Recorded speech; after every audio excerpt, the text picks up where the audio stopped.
Hello friends, welcome to my YouTube channel easy in easy way. Friends, आज मैं अपनी इस वीडियो में रोमांटिक एज को कवर करूँगी। तो फ्रेंड्स, मैंने कोशिश की है कि इस वीडियो में मैं सारी इम्पॉर्टेंट चीज़ें इस एज के रिगार्डिंग जो भी हैं मैं उनको कवर करूँ इसमें। और आप इसको लास्ट मिनट रिवीजन वीडियो भी बोल सकते हैं, और या फिर वो स्टूडेंट्स जिन्होंने रोमांटिक एज की पूरी डेप्थ में जाना है उनके लिए ये इंट्रोडक्टरी वीडियो भी हो सकता है। तो without wasting any more time video को शुरू करते हैं।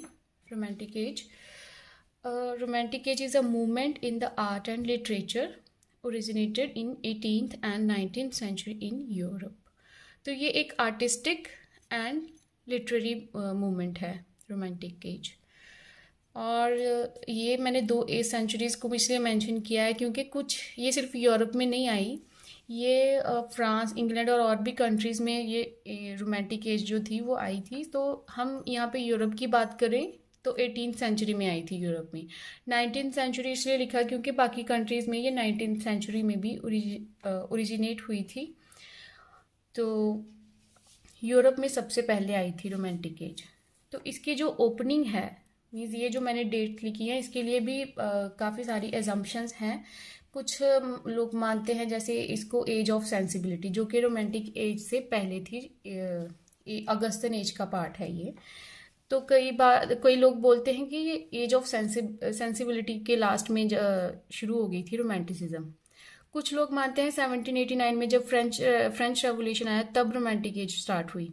और जो कुछ लोग हैं वो बोलते हैं 1798 में जब लिरिकल बैलेट्स पब्लिकेट हुआ तो तब रोमांटिक एज हुई। तो जो मेजॉरिटी है वो इस डेट के साथ जाती है, 1798 के साथ जाती है कि सही तौर पे पब्लिकेशन ऑफ लिरिकल बैलेट के साथ जो है वो रोमांटिक एज शुरू होती है। बट ये है कि एज ऑफ सेंसिबिलिटी में भी हमें रोमांटिसिज्म इसके कुछ वर्क्स देखने को मिलते हैं, और फ्रेंच रेवोल्यूशन भी है इसका रिजल्ट के तौर पे भी ये रोमांटिक एज शुरू हुई थी। तो अब हम बात करते हैं लिरिकल बैलेट्स की कि लिरिकल बैलेट्स क्या है। लिरिकल बैलेट्स में एक कलेक्शन है 24 पोइम्स की। इसमें टोटल 24 पोइम्स हैं जिसमें के 2 राइटर्स ने कोलैबोरेट करके पोइम्स लिखी हैं। एक तो विलियम वर्ड्स है और दूसरे S T. Coleridge. S T. Coleridge means Samuel Taylor Coleridge.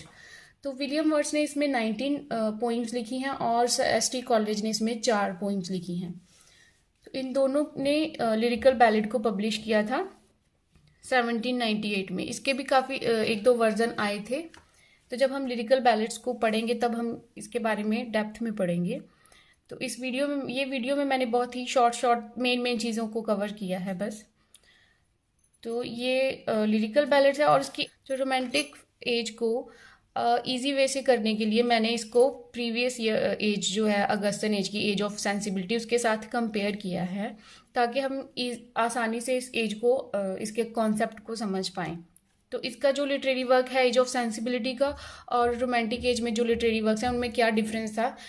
जो अगस्तन एज की एज ऑफ सेंसिबिलिटी थी उसमें जो पोइट्री होती थी या जो भी लिटरेरी वर्क्स होता था वो लग्जरी पर्सन पे बेस्ड होता था। जैसे मोनार्क हो गए, नोबिलिटी पर्सन्स हो गए, क्लर्जीज हो गए, जो मतलब हाई सोसाइटी के लोग होते थे, उनको फोकस उन पे बेस्ड रहती थी ये पोइट्री। और रोमांटिक एज में ऐसा नहीं था, यहाँ पे रूरल लाइफ को भी फोकस किया जाता था, एक कॉमन पर्सन के लिए भी पोइट्री लिखी जाती थी। यहाँ पर क्लासिज्म की बात होती थी, अ प्रोडक्ट ऑफ इंटेलिजेंस, यानी कि ये दिमाग से सोचते थे, ये लोग माइंड से काम करते थे, पर यहाँ पर हार्ट भी इन्वॉल्व हो गया। मीन्स दिल से पोइट्री लिखी जाने लगी रोमांटिक एज में, इमोशनल होके इमेजिनेट कर करके पोइट्री लिखी जाती थी। यहाँ पर इंटेलिजेंसी पे इतना फोकस नहीं था, पर यहाँ पर अगस्तन एज में इमोशन और इमेजिनेशन पे उसके लिए कोई जगह नहीं थी। और ये अगस्तन एज की जो लिटरेचर था जो भी वो उसमें फॉर्मल और आर्टिफिशियल था, बिकॉज जब हम दिमाग से सिर्फ माइंड से सोचते हैं तो हम सिर्फ कुछ फॉर्मल तरीके से, उसका पर्टिकुलर पैटर्न होता था, उसी के बेस्ड उन्होंने लिटरेरी वर्क्स लिखने होते थे या पोइट्री लिखनी होती थी। पर यहाँ पर वो जो था वो रिवाइवल ऑफ रोमांटिक स्पिरिट आ गया था। मीन्स के एक लविंग स्पिरिट नेचर के प्रति, इंसान के प्रति, तो लविंग स्पिरिट पे फोकस किया जाने लगा। यहाँ पर कुछ भी फॉर्मल कुछ स्ट्रक्चर या पैटर्न को फॉलो नहीं किया जाता था। और ये रूल बेस्ड पोइट्री थी। जो अगस्टन एज की पोइट्री थी वो रूल्स बेस्ड होती थी। और यहाँ पर जो रोमांटिक एज की पोइट्री है, इसमें कोई भी रूल्स या नेचुरल रूल्स फॉलो करने की ज़रूरत नहीं होती थी, बिकॉज ये सिंपल थी, नेचुरल थी। लोग इमोशनल होके इमेजिनेट करके पोइट्री लिखते थे। तो एक आम इंसान, इसके लिए कोई ये नहीं था, इसमें पोइट्री लिखने के लिए ये पैटर्न फॉलो करना पड़ता था। कोई क्वालिफाइड लोग, पढ़े लिखे लोग ही ये पोइट्री लिखते थे। पर इस एज में अब आम इंसान भी पोइट्री लिखने लगे, बिकॉज इसमें कोई पैटर्न की ज़रूरत नहीं थी कि हमें किसी इयाम्बिक पेंटामीटर को फॉलो करके लिखनी है, या फिर हमें क्लोजेट कपलेट में बना के पोइट्री लिखनी है। ऐसा कुछ नहीं था, ये फ्री वर्स में लिखते थे और सिंपल पोइट्री होती थी इनकी। तो कोई भी लिखता था, जिसका दिल करता था, जो भी लिख सकता था पोइट्री, जिसके अंदर भी कुछ फीलिंग्स, इमोशंस होती थी नेचर के प्रति, या तो वो पोइट्री लिखते थे। कोई भी ऐसा रूल रेगुलेशन नहीं था कि आम इंसान पोइट्री नहीं लिख सकता। तो इस एज के जो भी लिटरेचर था ना, उसके 4 ही जनरस थे मेन, जैसे एक poetry, fiction, non fiction, drama. तो पोइट्री मेजर था इस एज में, सबसे ज़्यादा पोइट्री पे काम हुआ। और जो ड्रामा था वो बिल्कुल एवरेज था, ड्रामा ऑलमोस्ट डिक्लाइन मोड पे था इसमें। रोमांटिक एज के अगर हम कैरेक्टरिस्टिक्स की बात करें इस लिटरेचर की, तो ये नेचर बेस्ड होता था। मीन्स के सेलिब्रेशन ऑफ नेचर, जैसे कि नेचर के लिए लोग, राइटर्स जो थे वो लिखते थे। Interest in the common man, एक आम पर्सन के लिए भी पोइट्री, उसके लिए भी लिटरेरी वर्क्स लिखे जाने लगे। नेशनलिज्म मीन्स अपनी नेशन के प्रति लोगों का प्यार, लोग पोइट जो थे या प्ले राइट्स थे वो अपना प्यार जो थे अपनी पोइट्री के थ्रू, अपने काम के थ्रू एक्सप्रेस करते थे। सेंटिमेंट्स थे इसमें, इमेजिनेशन थी, फ्रीडम फ्रॉम रूल्स थी, मीन्स कोई रूल्स को, कोई पैटर्न फॉलो नहीं किया जाता था। डेमोक्रेसी बेस्ड वर्क थे।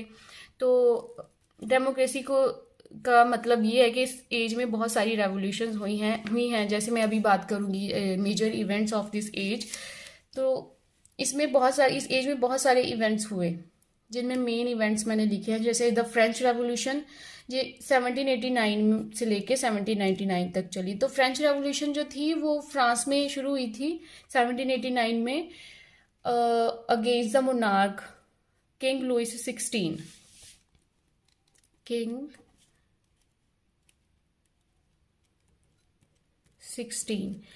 लुइस 16 के अगेंस्ट थी ये, क्योंकि ये थोड़ा डिक्टेटरशिप था और लोग इसको बिल्कुल पसंद नहीं करते थे। इसके शासन करने के तरीके बड़े लोगों को अच्छे नहीं लगते थे। तो इनके खिलाफ के लोग चाहते थे, फ्रांस के लोग चाहते थे कि हमें मोनार्की चाहिए ही नहीं, और हम पार्लियामेंट, उन्होंने ही डेमोक्रेसी को जनरेट किया था। इस फ्रेंच रेवोल्यूशन के बाद ही डेमोक्रेसी आई है। जो राइट विंग, लेफ्ट विंग नाम के जो वर्ड्स आए हैं ना पार्लियामेंट में, तो इस रेवोल्यूशन का रिजल्ट है वो। एक इसमें रेवोल्यूशन आई है अमेरिकन रेवोल्यूशन। अमेरिकन रेवोल्यूशन 1776 से लेके 83 तक चली। और इस रेवोल्यूशन में क्या था, इंग्लैंड जो था उसने अमेरिका के 13 कॉलोनाइजेशन की हुई थी, और 13 कॉलोनीज पे अपना वो शासन करता था इंग्लैंड। तो अमेरिकन लोग जो थे उन्होंने भी इंग्लैंड के अगेंस्ट रेवोल्यूशन की, और अपने जो थी अमेरिका उसको उनके शासन से मुक्त कराया था। 83 में उनको मिली थी आज़ादी इंग्लैंड से। इंडस्ट्रियल रेवोल्यूशन भी आई थी। इंडस्ट्रियल रेवोल्यूशन ने एग्रीकल्चर सोसाइटी को इंडस्ट्रियल सोसाइटी में कन्वर्ट किया, बिकॉज बहुत सारी मशीन्स जो थी वो डेवलप हो रही थी, टेक्निक्स नई नई आ रही थी, लोग अवेयर हो रहे थे। तो इंडस्ट्रियल रेवोल्यूशन भी आई। फिर इसमें पार्लियामेंट्री रिफॉर्म भी आया, जैसे कि जो मोनार्क थे उनसे पावर लेके पार्लियामेंट को ज़्यादा स्ट्रांग बनाया गया था। मोनार्क जो था वो नामात्र रह गया था। और फिर इसमें एबोलिशन एक्ट्स भी थे काफ़ी सारे, जो कि सोशल वर्किंग क्लासेस जो थी, जो लोअर क्लास के लोग थे, उनके हित में बनाए थे। पर ड्यूरिंग रोमांटिक एज उन लोगों को इसका इतना कोई फ़ायदा हुआ नहीं। तो इसमें सोशल कंडीशन बात करें अगर हम इस एज में, कि सोशल सोसाइटी की क्या हालत थी, तो जैसे हम देख सकते हैं कि एक रेवोल्यूशनरी एज है और इसमें बहुत सारी रेवोल्यूशंस हुई। तो सोसाइटी की हालत इस रेवोल्यूशंस के बाद इतनी अच्छी तो हो नहीं सकती। तो वहाँ पर revolution, because of so many revolutions, वहाँ पर गरीबी थी, हाउस भी इतने अच्छे नहीं थे, इतनी अच्छी कंडीशंस नहीं थी, चीप हाउसिंग थी। मतलब लोग एक छोटी जगह में बहुत सारे लोग रहते थे, इतनी फैसिलिटीज़ भी नहीं थी, और फिर बहुत सारी बीमारियां भी थी, क्योंकि इंडस्ट्रियल रेवोल्यूशन हो अगर आई है तो बहुत सारी जैसे मशीन्स डेवलप हो रही हैं, तो इन्वायरमेंट भी इतना साफ सुथरा नहीं था, बहुत सारी बीमारियां फैल गई। चाइल्ड लेबर थी, क्योंकि अभी इतना ज़्यादा रेवोल्यूशन के बाद कुछ भी स्टेबल नहीं था, बच्चों को भी काम करने के लिए निकलना पड़ा। वुमेन्स की कंडीशन भी बहुत ख़राब थी, वुमेन को एक ऑब्जेक्ट की तरह ही उनको ट्रीट किया जाता था कि वो घर पे काम करें, बाहर काम करें। अगर वो बाहर काम करती भी थी तो उनको एक मर्द के कंपैरिजन उनको कम सैलरी मिलती थी, उनकी फैसिलिटी भी कम थी, और अनहाइजीनिक एरिया से इतनी ज़्यादा साफ़ सफाई नहीं थी तब। और अगर हम इस लिटरेचर के राइटर्स की बात करें तो इस लिटरेचर के जो राइटर्स हैं उनको 2 जनरेशन्स में बांटा गया है, जो इसको बोलते हैं द बिग 6। ये टाइटल दिया गया है रोमांटिक एज के जो पोइट हैं उनको, और इनको 2 जनरेशन्स में बांटा गया है, जैसे first generation poet and second generation poet. जब हम इनको अच्छे से पढ़ेंगे सारे राइटर्स को तो तब बात करेंगे कि इनको जनरेशन्स में क्यों डिवाइड किया गया है। जो फर्स्ट जनरेशन पोइट हैं वो हैं William Blake, William Wordsworth and Samuel Taylor Coleridge.